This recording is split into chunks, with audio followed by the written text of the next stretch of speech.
আজকে এই ভিডিওর মাধ্যমে আপনারা দেখতে পাবেন কি করে আপনাদের ফেসবুক পেজটিকে ডিঅ্যাক্টিভেট করে রাখবেন। অনেক সময় আমরা ভুলবশতে অনেকগুলো পেজ ক্রিয়েট করে থাকি আমাদের প্রোফাইলের মাধ্যমে, তারপরে আমাদের অনেকগুলো পেজ হয়ে যায়, সেসবগুলো আমরা ডিলিট করে থাকি কিংবা আমরা ডিঅ্যাক্টিভেট করে রাখতে পারি।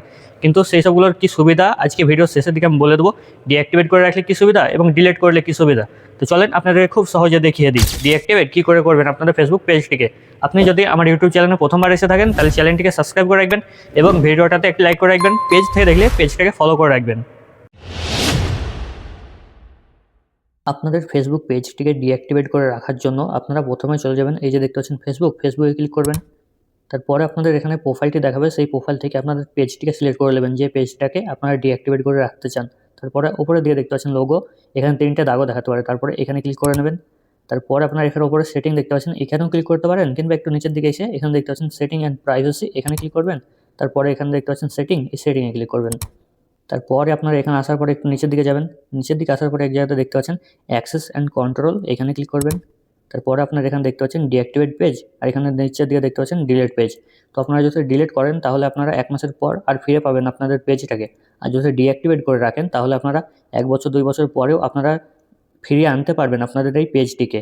তো আপনারা ডিঅ্যাক্টিভেট করবেন কিংবা ডিলিট করবেন সেটা আপনারা দেখে নেবেন। আর যদি ডিলিট করতে চান নেক্সট টাইম একটা ভিডিও বানাবো, সেটা আমি দেখিয়ে দেবো কী করে আপনার পেজটাকে ডিলিট করবেন। তার জন্য আপনারা চ্যানেলটাকে সাবস্ক্রাইব করে রাখতে পারেন। তো আমি এখন ডিঅ্যাক্টিভেট করা আপনাদেরকে দেখাবো। এই যে দেখতে পাচ্ছেন কন্টিনিউ, এই কন্টিনিউতে ক্লিক করবো।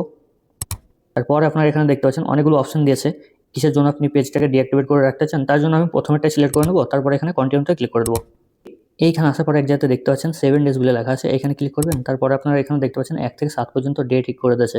এগুলো যদি আপনারা করে রাখেন তাহলে আপনাদের অটোমেটিক, যদি আপনারা ডিঅ্যাক্টিভেট করেন আপনাদের পেজটাকে, এগুলোকে ফিক্স করে 7 দিন কিংবা 4 দিন 5 দিন, তাহলে আপনাদের সেই ডেটে আপনাদের সেই দিন ফোরানোর পরে আপনাদের পেজটা অটোমেটিকলি অ্যাক্টিভ হয়ে যাবে। আর যদি আপনারা এই নিচের দিকে এক জায়গাতে লেখা আছে দেখতে পাচ্ছেন ডোন্ট রিঅ্যাক্টিভেট অটোমেটিকলি, এইটা যদি আপনারা ক্লিক করেন তাহলে আপনি যতদিন না চাইছেন তাহলে আপনাদের ওই পেজটা আর অ্যাক্টিভ হবে না, কোনো মানুষ আর দেখতে পাবে না। তার জন্য আপনারা কী করবেন, এই যে নিচের দিকে দেখতে পাচ্ছেন ডোন্ট রিঅ্যাক্টিভেট অটোমেটিকলি, এখানে ক্লিক করবেন। তারপরে আপনারা এই যে কন্টিনিউ লেখা আছে এই কন্টিনিউতে ক্লিক করবেন। তারপরে আপনাদের এখানে ডাউনলোড ইওর ইনফরমেশন, যেসব পোস্ট ভিডিও ফটো আপনারা পোস্ট করে রেখেছেন আপনাদের ফেসবুক পেজে, সেসবগুলোকে আপনারা এখান থেকে ডাউনলোড করে রাখতে পারেন আপনাদের ব্যক্তিগত ইনফরমেশন। তো আমি এখানে ডাউনলোড করছি না, এখানে দেখতে পাচ্ছেন কন্টিনিউ, এই কন্টিনিউতে ক্লিক করব। এখানে আসার পর দেখতে পাচ্ছেন ডিঅ্যাক্টিভেট আসমান ভাই পেজ, এটা আমার পেজের নাম। আর এই যে নিচে দিকে এক জায়গাতে লেখা আছে দেখতে পাচ্ছেন ডিঅ্যাক্টিভেট পেজ, আমরা যদি এটা ডিঅ্যাক্টিভেট করে দিই তাহলে আমাদের এটা কিছু সময়ের জন্য কিংবা কয়েক বছর পর কিংবা কয়েকদিন পরও আমরা এটাকে লগ ইন করে ফিরে আনতে পারবো আমাদের এই পেজটিকে।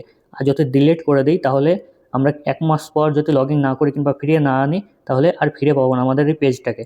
তো আপনারা ডিঅ্যাক্টিভেট করে রাখতে পারেন কিংবা যদি আপনারা ডিলিট করতে চান সেই ভিডিও আমি বানাবো, তার জন্য আপনারা চ্যানেলটাকে সাবস্ক্রাইব করে রাখতে পারেন। তো দেখতে পাচ্ছেন এখানে ডিঅ্যাক্টিভেট পেজ, এখানে ক্লিক করলেই আমাদের এটা ডিঅ্যাক্টিভেট হয়ে যাবে। তো এখানে ডিঅ্যাক্টিভ পেজ এখানে ক্লিক করব, তারপর আমাদের এটা ডিঅ্যাক্টিভেট করে নেব।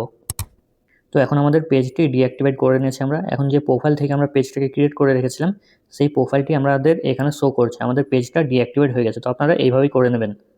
আমার এই ভিডিওটি থেকে যদি আপনি উপকৃত হন তাহলে অবশ্যই চ্যানেলটিকে সাবস্ক্রাইব করে রাখবেন এবং পাশে থাকা বেল আইকন বাটন ওটা দাবিয়ে রাখবেন আমার পরবর্তী ভিডিও খুব দ্রুত পাওয়ার জন্য। সাথে একটি লাইক, একটি কমেন্ট করে আপনার মতামত জানাবেন।